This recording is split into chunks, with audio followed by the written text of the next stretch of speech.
വളരെ അധികം വാർത്തയും വിവാദവും സൃഷ്ടിച്ച ഒന്നാണ് തിരുവനന്തപുരത്തെ രാജ്യാന്തര വിമാനത്താവളം. രാജ്യാന്തര വിമാനത്താവളങ്ങൾ, രാജ്യത്തെ രാജ്യാന്തര വിമാനത്താവളങ്ങൾ വിവിധ കോർപ്പറേറ്റ് കമ്പനികൾക്കായിട്ട് വീതം വെക്കുന്നു എന്ന് പ്രതിപക്ഷവും ഇത് നടത്തിപ്പ് വിവിധ കമ്പനികളെ ഏൽപ്പിക്കുന്നു എന്ന് സർക്കാരും പറഞ്ഞ ഒരു കാലം. അപ്പൊ അതിനെതിരെ അതിൽ യാത്രക്കാർ, സ്ഥിരമായി വിമാനത്താവളം ഉപയോഗിക്കുന്നവരും വിമാനത്തിൽ യാത്ര ചെയ്യുന്നവരും ഒക്കെ സന്തുഷ്ടരാണ്. കാര്യം ഇവരൊക്കെ രാജ്യത്തിന് പുറത്തുള്ള വിമാനത്താവളങ്ങളിൽ പോവുകയും രാജ്യത്തിന് പുറത്ത് യാത്ര ചെയ്യുകയും ഒക്കെ ചെയ്യുന്നവരാണ്. അപ്പോൾ അവിടെ ലഭിക്കുന്ന സൗകര്യങ്ങൾ അവർക്ക് പരിചിതവുമാണ്.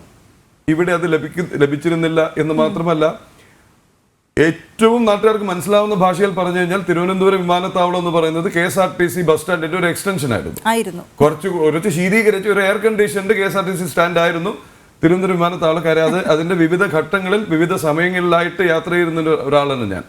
ഇന്നത്തെ ഇന്റർനാഷണൽ വിമാനത്താവളം വരുന്നതിന് മുമ്പും ഇന്റർനാഷണൽ ടെർമിനൽ വരുന്നതിന് മുമ്പും ഇന്ന് ഉപയോഗിക്കാത്ത ടെർമിനൽ ഡൊമസ്റ്റിക് ടെർമിനൽ ആയിരുന്നപ്പോൾ തൊട്ട് ഇതിന്റെ വിവിധ ഘട്ടങ്ങൾ കണ്ടിട്ടുള്ള ആളാണ് ഞാൻ.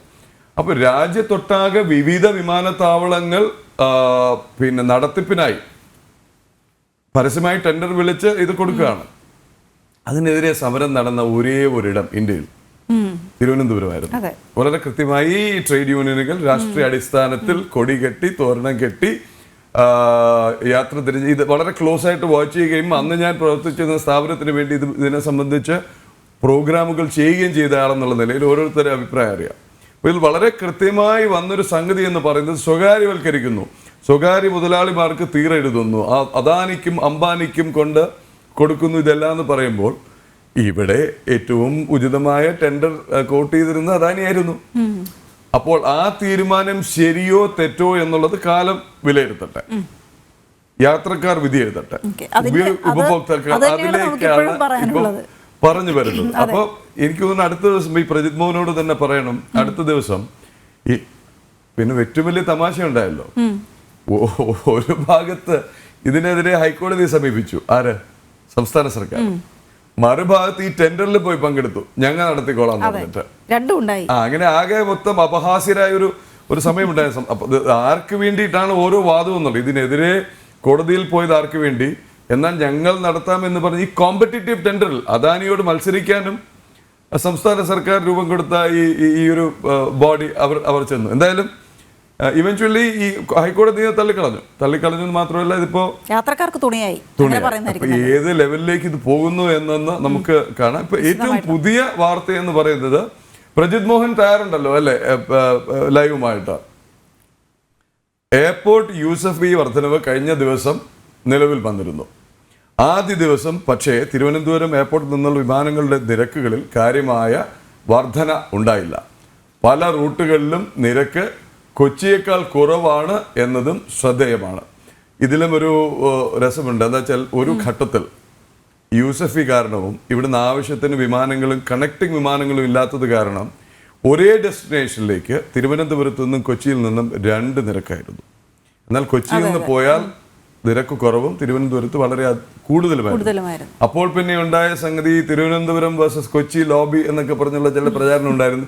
അതിലൊന്നും കാര്യമുണ്ടെന്ന് എനിക്ക് തോന്നുന്നില്ല. കാലം ഒരുപാട് മാറിപ്പോയി. ഏറ്റവും സൗകര്യമുള്ള വിമാനത്താവളത്തിൽ ഇറങ്ങുക, അടുത്തുള്ള സ്ഥലത്തേക്ക് പോകാന്നുള്ളത് വെച്ച് കഴിഞ്ഞാൽ അപ്പോൾ ആ ഒരു പ്രശ്നത്തിനുള്ള പരിഹാരവും കൂടിയാണ് കൂടുതൽ വിമാനങ്ങൾ, കൂടുതൽ കണക്ടിവിറ്റി.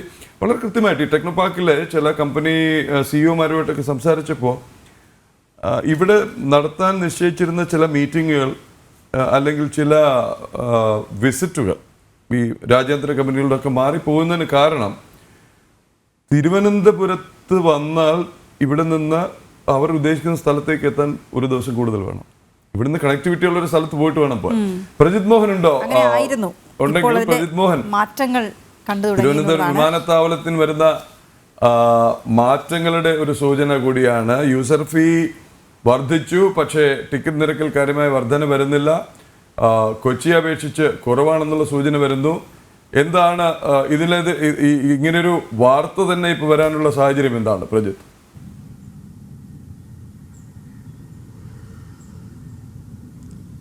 പ്രദീപ്, വീണ, ഗുഡ് മോർണിംഗ്.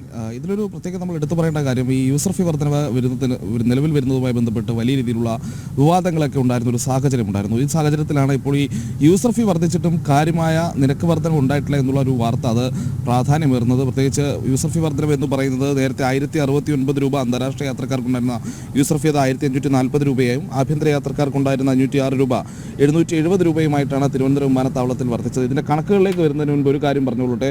പ്രദീപ് പറഞ്ഞത് വെച്ചിട്ടാണ്, കാരണം ഈ തിരുവനന്തപുരം വിമാനത്താവളത്തിൽ ഇത് കൂട്ടുന്നതുമായി ബന്ധപ്പെട്ടുള്ള വിവാദങ്ങൾ നിലനിൽക്കുമ്പോൾ തന്നെ കണ്ണൂർ വിമാനത്താവളത്തിലാണ് നിലവിൽ സംസ്ഥാനത്ത് ഏറ്റവും അധികം യൂസർ ഫീ വാങ്ങുന്ന വിമാനത്താവളം എന്നുള്ളത് നമ്മൾ അറിയേണ്ടതുണ്ട്. കാരണം 1540 രൂപയായി തിരുവനന്തപുരം വിമാനത്താവളത്തിലെ യൂസർ ഫീ വർദ്ധിക്കുമ്പോഴേ ഏതാണ്ട് 1600 രൂപയിൽ പുറത്താണ് അന്താരാഷ്ട്ര യാത്രക്കാർക്കുള്ള കണ്ണൂർ വിമാനത്താവളത്തിലെ യൂസർ ഫീ എന്ന് പറയുന്നത്. തിരുവനന്തപുരത്തിനെ അപേക്ഷിച്ച് ആഭ്യന്തര യാത്രക്കാരുടെ കണക്കെടുക്കുമ്പോൾ തിരുവനന്തപുരത്തിനേക്കാളും വെറും 20 രൂപയുടെ കുറവ് മാത്രമാണ് കണ്ണൂർ വിമാനത്താവളത്തിലെ പുതിയ നിലവിലുള്ള യൂസർ ഫീ എന്നുള്ളത് നമ്മൾ ഇക്കാര്യത്തിൽ ശ്രദ്ധിക്കേണ്ടത്. എന്തായാലും കഴിഞ്ഞ ദിവസം ഈ എയർപോർട്ട് എക്കണോമിക് അതോറിറ്റിയുടെ പുതിയ താരിഫ് നിരക്കുകൾ പ്രകാരമുള്ള യൂസർ ഫീ തിരുവനന്തപുരം വിമാനത്താവളത്തിൽ നിലവിൽ വന്നു. അത് അടുത്ത വർഷങ്ങളിലേക്ക് എല്ലാ വർഷവും ക്രമമായി വർദ്ധിക്കുന്ന രീതിയിൽ തന്നെയാണ് സംവിധാനം ചെയ്തിട്ടുള്ളത്. എന്തായാലും ഈ യൂസർ ഫീ നിരക്ക് നിലവിൽ വന്ന കഴിഞ്ഞ ദിവസം, അതായത് ആദ്യത്തെ ദിവസം എന്ന് പറഞ്ഞാൽ വലിയൊരു നിരക്ക് വർധനവ് ടിക്കറ്റ് നിരക്കുകളിൽ എവിടെയും കണ്ടിട്ടില്ല. ചില റൂട്ടുകളിൽ, പ്രത്യേകിച്ച് സിംഗപ്പൂർ, കോലാലംപൂർ തുടങ്ങിയിട്ടുള്ള അന്താരാഷ്ട്ര റൂട്ടുകളിലൊക്കെ ടിക്കറ്റ് നിരക്ക് കൊച്ചിയേക്കാളും കുറഞ്ഞു നിൽക്കുന്നു എന്നുള്ളൊരു സാഹചര്യമുണ്ട്. മറ്റ് സ്ഥലങ്ങളിലേക്കും ഈ രീതിയിൽ തിരുവനന്തപുരവും കൊച്ചിയും തമ്മിലുള്ള നിരക്കുകളിൽ വലിയ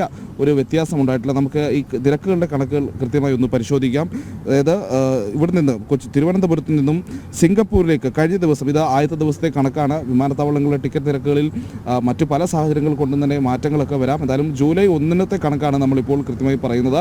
ഈ താരതമ്യം എന്ന് പറഞ്ഞാൽ അത് ഉണ്ടായിരുന്നതിൽ ഏറ്റവും കുറഞ്ഞ നിരക്കുകളുടെ അടിസ്ഥാനത്തിലാണ് എന്നുള്ളത് കൂടി നമ്മുടെ പ്രേക്ഷകർ മനസ്സിലാക്കേണ്ടതുണ്ട്. ഈ കുറഞ്ഞു നിൽക്കുന്നത്, അതായത് സിംഗപ്പൂർ, കോലാലംപൂർ എന്നിവിടങ്ങളിലേക്ക് കഴിഞ്ഞ ദിവസം ജൂലൈ 1 കൊച്ചിയിൽ നിന്ന് യഥാക്രമം 7391 രൂപയും 6144 രൂപയുമായിരുന്നു. ഇത് തിരുവനന്തപുരത്തേക്ക് വരുമ്പോൾ വീണ്ടും കുറഞ്ഞു നിൽക്കുകയാണ്. 5436, 4819 എന്നുള്ളതായിരുന്നു നിരക്കുകൾ. അതായത് രണ്ട് അന്താരാഷ്ട്ര വിമാനത്താവളങ്ങളിലേക്ക്, മറ്റ് രാജ്യങ്ങളിലേക്ക് അന്താരാഷ്ട്ര യാത്രികർക്ക് കൊച്ചിയേക്കാളും കുറഞ്ഞ ടിക്കറ്റ് നിരക്കിൽ തിരുവനന്തപുരത്ത് നിന്നും കഴിഞ്ഞ ദിവസം യാത്ര ചെയ്യാനുള്ള സൗകര്യം ഉണ്ടായിരുന്നു. ഇത് ഏറ്റവും അധികം ഗുണം ചെയ്യുക തിരുവനന്തപുരം, കൊല്ലം, പത്തനംതിട്ട തുടങ്ങിയിട്ടുള്ള തെക്കൻ ജില്ലകളിലെ ആളുകളാണ്. ഇവിടെ കൂടുതലായി തിരുവനന്തപുരം വിമാനത്താവളത്തെ ആശ്രയിക്കുന്നവർക്ക് ഈ നിരക്കുകളിലുള്ള കുറവ് വലിയ അനുഗ്രഹമാകും. മറ്റ് സ്ഥലങ്ങളിലേക്കുള്ള കണക്കുകൾ, പ്രത്യേകിച്ച് ആഭ്യന്തര വിമാനത്താവളങ്ങളിലേക്കുള്ള കണക്കുകൾ എടുത്താലും ഈ ടിക്കറ്റ് നിരക്കുകളിൽ കാര്യമായ വ്യത്യാസമില്ല എന്നുള്ളത് നമ്മൾ മനസ്സിലാക്കേണ്ടിയിരിക്കുന്നു. പ്രത്യേകിച്ച് ബംഗളൂരുവിലേക്കുള്ള തിരക്ക് തിരുവനന്തപുരത്ത് നിന്ന് 2420 രൂപയും കൊച്ചിയിൽ നിന്നത് 2278 രൂപയുമാണ്. മുംബൈയിലേക്കുള്ള നിരക്കുകൾ കണക്കിലെടുക്കുമ്പോൾ തിരുവനന്തപുരത്ത് നിന്ന് 4179 രൂപ, കൊച്ചിയിൽ നിന്നത് 3730 രൂപ. അബുദാബി, മസ്കറ്റ് തുടങ്ങിയിട്ടുള്ള വിമാനത്താവളങ്ങളിലേക്കുള്ള ടിക്കറ്റ് നിരക്കുകൾ ഒന്ന് പരിശോധിക്കേണ്ടതുണ്ട്. അബുദാബിയിലേക്ക് തിരുവനന്തപുരത്ത് നിന്ന് 7774 രൂപയും കൊച്ചിയിൽ നിന്നത് 7780 രൂപയുമാണ്.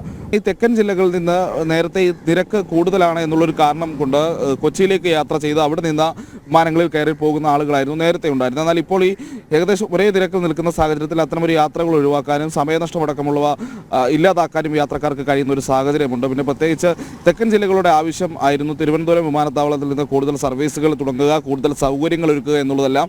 ഈ ആവശ്യങ്ങൾ കൂടി പരിഗണിക്കപ്പെട്ടുകൊണ്ടാണ് ഈ യൂസർ ഫീ നിരക്കിലുള്ള വർധനവ് വന്നിട്ടുള്ളത് എന്നുള്ളത് നമ്മൾ മനസ്സിലാക്കേണ്ടിയിരിക്കുന്നത്. ഞാൻ നേരത്തെ പറഞ്ഞതുപോലെ കേരളത്തിലെ ഏറ്റവും പുതിയ വിമാനത്താവളമായ കണ്ണൂർ വിമാനത്താവളവുമായി ബന്ധപ്പെട്ട് നോക്കിയാൽ തിരുവനന്തപുരം വിമാനത്താവളത്തിലെ യൂസർ ഫീ നിരക്കുകളിൽ ഇന്നും ഒരു കുറവുണ്ട്. അത് പ്രത്യേകിച്ച് അന്താരാഷ്ട്ര യാത്രകൾക്കുള്ള യൂസർ ഫീയിൽ ഒരു കുറവുണ്ട് എന്നുള്ളതാണ്. അപ്പോൾ ഈ സാഹചര്യങ്ങളെല്ലാം പരിഗണിച്ചുകൊണ്ടാണ് നമ്മൾ ഈ ആദ്യത്തെ ദിവസത്തെ കണക്കുകൾ പറയുന്നത്. എന്തായാലും ഇന്നത്തെ കണക്കുകൾ, ക്രോഡീകരിച്ച കണക്കുകൾ വൈകുന്നേരത്തുമാകുമ്പോഴേക്കും ലഭ്യമാകും. അതും ഇങ്ങനെ കുറഞ്ഞു നിൽക്കുന്ന സാഹചര്യമാണെങ്കിൽ യൂസർ ഫീ നിരക്ക് വർധനവ് അത് തിരുവനന്തപുരം വിമാനത്താവളത്തിൽ നിന്നുള്ള യാത്രികരെ അത് ഒരു വലിയ രീതിയിൽ അവരുടെ നിരക്ക് വർദ്ധിക്കുന്ന രീതിയിലേക്ക് കാര്യങ്ങൾ പോയിട്ടില്ല എന്നുള്ള ഒരു യാഥാർത്ഥ്യത്തിലേക്ക് നമ്മൾ എത്തേണ്ടി വരും. അപ്പോൾ ഇതുമായി ബന്ധപ്പെട്ട് വരുന്ന വിവാദങ്ങളെല്ലാം അസ്ഥാനത്താണ് എന്നുള്ളതാണ് നമ്മൾ ഈ കാര്യത്തിൽ മനസ്സിലാക്കേണ്ടത്. എന്തായാലും യാത്രികർക്ക് കാര്യമായ ഒരു പ്രശ്നമുണ്ടാക്കുന്ന രീതിയിലേക്ക് യൂസർ ഫീ വർധനവ് ഇതുവരെ പോയിട്ടില്ല. അത് പോകില്ല എന്നുള്ളത് തന്നെയാണ് വിമാനത്താവള അധികൃതർ നമ്മളോട് പറയുന്നത്. പ്രത്യേകിച്ച് ഈ നിരക്കുകളിൽ കാര്യമായ യൂസർ ഫീ വർധനവ് അഫക്റ്റ് ചെയ്യില്ല എന്നുള്ളൊരു നിലപാടാണ് അവർ സ്വീകരിക്കുന്നത്.